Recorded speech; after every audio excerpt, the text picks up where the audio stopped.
안녕하십니까. 네, 오늘은 여전 앞에 흥복사에 대한 소개를 1차를 했었죠. 오늘은 그 흥복사 단비를 임서하기에 앞서 몇 가지 알아두셔야 할 사항에 대해서 한번 말씀을 드리겠습니다. 우리가 법첩을 선택함에 있어서 여러 가지가 있는데 비를 바로 탁본한 한대의 예서 같은 경우도 있지만 이 왕이지 글씨는 워낙 오래되기 때문에 실제 진적이 전해지지 않고 있거든요. 제일 먼저 선 행서에 있어서 왕이지의 난정서는 당대의 초기에 대가 3대가들이 임서를 한 것을 쓴 것입니다. 그 난정서라는 것은 임서를 한 것이기 때문에 왕이지의 진적은 아니더라도 어느 정도 왕이지의 진술을 이해할 수 있고, 또 한 가지 그 글씨의 장점은 제일 먼저 쓴 이유는 전체적인 흐름이 왕이지의 난정서를 흐름을 그대로 잘 잡고 있다는 겁니다. 글자에 대소가 있고 있는 그대로 해서 전체적인 장법을 공부하는 데는 조금 다소 도움이 됩니다. 자, 그래서 난정서가 짧기도 하고 해서 가장 유명하고 해서 제일 먼저 쓴 것이고, 왕이지 글씨의 이해에 있어서 두 번째로 나오는 것이 행서에 있어서는 집자선교서와 흥복사 단비가 있는데, 일반 사람들이 집자선교서를 바로 막 쓰는 경우가 있는데, 그것은 조금 그 법칙이 나쁘다는 것이 아니고, 초학자들의 학습을 할 경우에는 그 선우가 잘 맞지가 않습니다. 그래서 왕이지 글씨는 난정서를 쓰고 난 다음에 두 번째로 들어가는 것은 흥복사 단비가 적합하다는 것입니다. 왜 그러냐 하면은 집자 선교서는 많은 글자를 집자를 하다 보니까 글자 수가 많아서 왕이지 필적 중에서 해서부터 초서까지 굉장히 범위가 넓습니다. 그래서 전체적인 흐름이 맞지 않는 것이 하나의 단점입니다. 나자의 이해는 충분히 도움이 되지만은 전체적인 흐름에 있어서는 상당히 문제가 있다. 그래서 난정서를 쓰면서 전체적인 흐름을 공부하는 데는 난정서가 좋아서 제일 먼저 쓰는 것이고요. 왕이지 글씨의 행서의 이해에 있어서는 흥복사 단비가 전체적으로 행서를 기저로 하면서 전체적인 글자가 고르게 배치되어 있기 때문에 왕이지 글씨를 학습하는 데 있어서는 흥복사 단비가 제일 적합하다, 이렇게 볼 수가 있습니다. 그런데 흥복사 단비는 전체적인 핵은 고르기는 한데 개 중에는 아주 부분적으로 초서의 기운이 많이 들어간 것이 있습니다. 그래서 일반적으로 행서가 이렇게 있고요, 해서가 이렇게 있죠. 그 다음에 초서가 이렇게 있단 말이에요. 있으면은 전체적인 흐름을 같이 해주는 게 중요한 거죠. 어느 글자는 행서를 쓰고 하는데 어떤 글자가 초서가 들어가면 이게 맞지가 않습니다. 그것이 집자 선교서가 가지는 문제점이라고 할 수 있습니다. 그래서 흥복사 단비는 행서를 중심으로 했지만은 초서의 기운이 좀 들어간 것이 있습니다. 요 점을 주의를 하셔야 됩니다. 그래서 해서와 행서 사이에 있는 것을 보통 우리는 해행이라고 하고, 행서와 초서 사이에 있는 것을 행초라고 그래요. 단계가 있습니다. 흘리는 그 단계에 따라서 이렇게 있고, 이 초서 중에서도 사실은 또 차이가 또 많이 있습니다. 초서 중에서는 낱글자를 떼어서 쓰는 보통 장초라는 게 있고요. 장초. 낱자, 초서는 초서인데 이어지지 않는 글씨를 초서라 그리고 글자와 글자를 붙여서 쓰는 연면초라는 게 있습니다. 연면초라는 게 있고, 그 다음에 이것을 완전히 흘려선 초서가 있죠. 쓴 이른바 광초라는 것도 또 있습니다.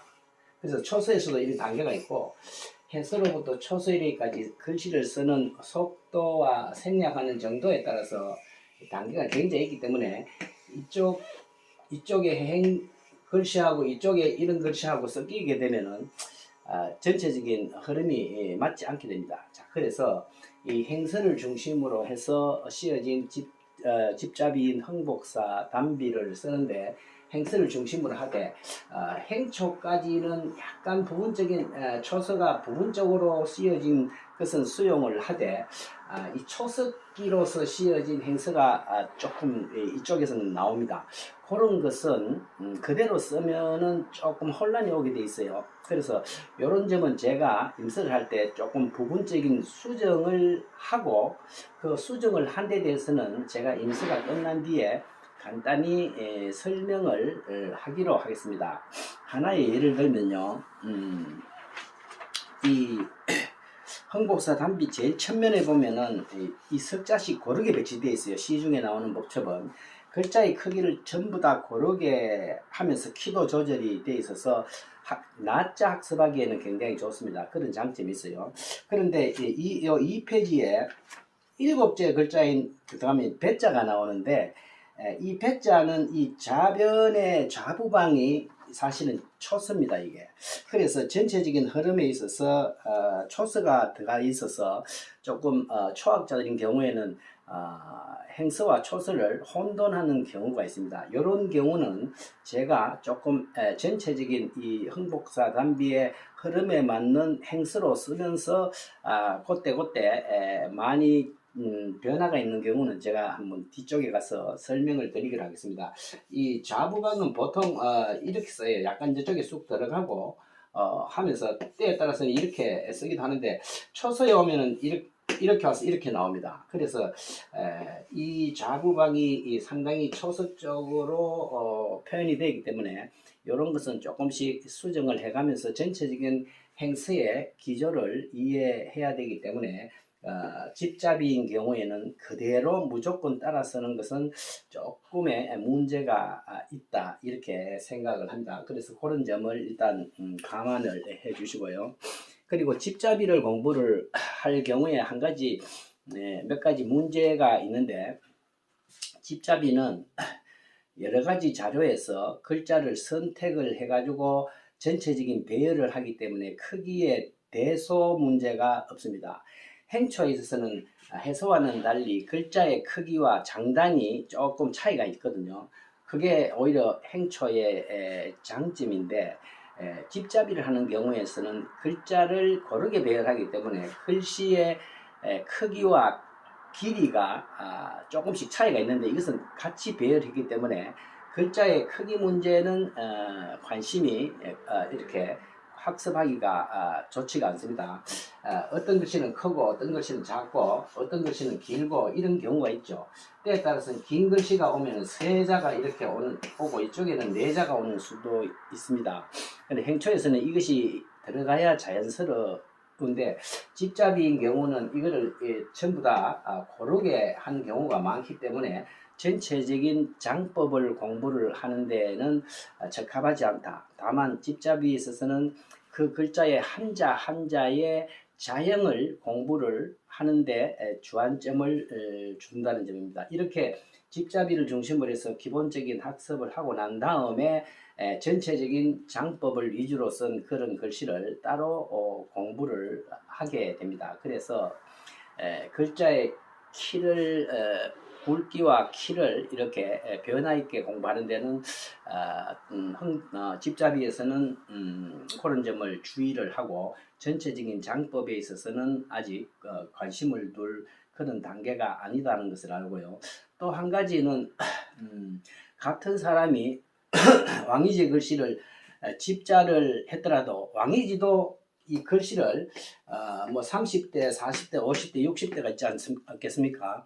이 많은 이 왕이지 글씨라도 여러 시기에 쓴 글씨를 조합을 해놨기 때문에 조금 분위기가 서풍이 다를 수밖에 없죠. 일 개인이 쓰더라도 오전의 글씨와 오후의 글씨가 다른 수가 있습니다. 붓이 다르다든지 먹이 다르다든지 종이가 다르다든지 여기에 따라서 글씨가 다르게 나타나거든요. 그래서 같은 사람의 글씨를 집자를 했더라도 서풍이 다 다르기 때문에 전체적인 흐름을 이해하는데 또 한계가 있다 하는 것입니다. 결론적으로 말하자면 집잡이 학습은 글자 한자의 학습을 공부를 하는 것이고 전체적인 흐름이나 장법을 공부를 하는 데는 문제점이 있으니까 그 점을 잘 이해를 하시고 특히 서체에 있어서 격차가 있는 부분은 조금 수정을 해서 써야 된다는 거죠. 그래서 초학자인 경우에는 그걸 그대로 쓰게 되면은 많은 혼란을 일으키게 됩니다. 이 점을 참조하셔서 흥복서 단비를 공부를 하는데 참고를 하시기 바라고, 그리 많지는 않습니다. 전체적인 법첩에서 뭐 한 5% 범위 이내에서 초서가 들어갈 경우에는 그걸 제가 중간 행서를 중심으로 해서 전체적인 흐름에 맞추어서 써 내려가도록 하겠습니다. 자, 이 점 참조하시기 바랍니다. 네, 감사합니다.